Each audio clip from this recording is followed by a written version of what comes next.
வணக்கம் சொந்தங்களே, இன்னைக்கு நம்ம வாழைப்பூ சட்னியும் வாழைப்பூ இட்லியும் செய்யலாம். தேங்காய், மல்லாட்டை, மிளகாய், பூண்டு, புளி, உப்பு. இப்போ நம்ம வாழைப்பூ சேர்த்துக்கலாம். உப்பு போட்டுக்கலாம். ரொம்ப சத்தான இந்த வாழைப்பூ சட்னி நீங்களும் ஒரு தடவை செஞ்சு பாருங்கள். ரொம்ப டேஸ்ட்டாக இருக்கும். நம்ம சட்னி அரைச்சிக்கலாம். வாழைப்பூ சட்னி ரெடி ஆயிடுச்சு. நம்ம தாளிச்சிக்கலாம்.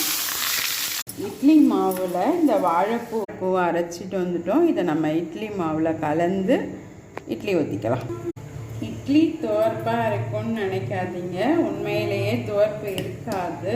குழந்தைங்களுக்கு இதை செஞ்சு கொடுங்க. வாழைப்பூ இட்லியும் ரெடி ஆயிடுச்சு. செஞ்சு சாப்பிட்டு பார்த்து எப்படி இருக்குன்னு சொல்லுங்க.